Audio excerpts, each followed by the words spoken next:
Red Bull Racing has taken a very bold step towards a competitive future with its decision to run Honda Power in 2019 and 2020. The news, which broke ahead of the French Grand Prix weekend, ended months of speculation on whether the former four-time F1 World Constructors champion would stick with current power unit partner Renault, or move to its Japanese rival Honda, which it has now done, despite the manufacturer yet to produce a winning power unit in the turbo hybrid era. Honda will become Red Bull Racing's fourth power unit partner, following on from one-year stints with Cosworth and then Ferrari, before 12 years with Renault, with whom it took all but one of its 153 podiums. And while Renault Sport turned the split a natural evolution for the pair and their respective aspirations, Red Bull said the decision was a technical one in closing the gap to the top teams. We've decided that the time is right to make that next step in our journey as Red Bull Racing and move to a new power unit supplier in Honda. We've had the privilege of seeing how they've progressed this year and reached the conclusion that purely for technically driven reasons, that this is the right move for the future of Aston Martin Red Bull Racing. Red Bull and Renault have long had a strained relationship, with the team unafraid to criticize the proud French marque in the media, even during its title-winning years between 2010 and 2013. An uncompetitive power unit at the start of F1's turbo hybrid era led to a huge come-down and near divorce at the end of 2015.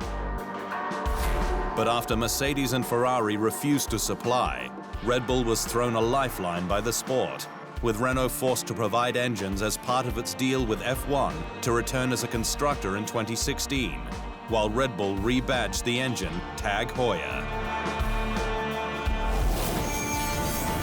However, a lack of horsepower has continued to hold the team back, and in the last 3 years, it has taken just 2 pole positions and 7 wins, not enough to fight Ferrari and Mercedes for the title. Honda's split with McLaren at the end of 2017, though, paved the way for a first-time works partnership for Toro Rosso, which Red Bull monitored closely for its own potential switch. Montreal this year, the watershed moment, with both Honda and Renault bringing upgrades. Based on the information that we have from Montreal, our decision, driven by engineering, was pretty clear-cut in the end.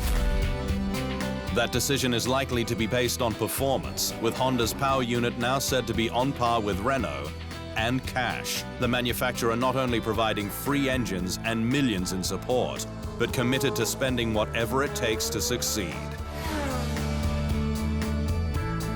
How that will affect Red Bull Racing's short-term competitiveness, along with its ability to hold on to Daniel Ricciardo, remains to be seen.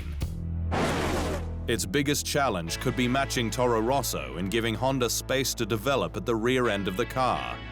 Chief Technical Officer Adrian Newey, famous for his almost shrink-wrapped aerodynamic solutions. Mirroring issues at McLaren, where a size 0 chassis forced Honda's turbo into the engine's V-angle, compromising development.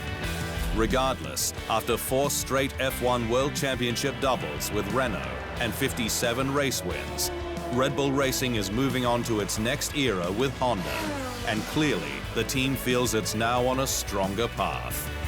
We're confident that Honda have the right infrastructure, the right resources, the right technical capacity and determination to help us in our quest to reduce the gap to the teams ahead of us in Ferrari and Mercedes. TheInsideLine.com for everything Formula One.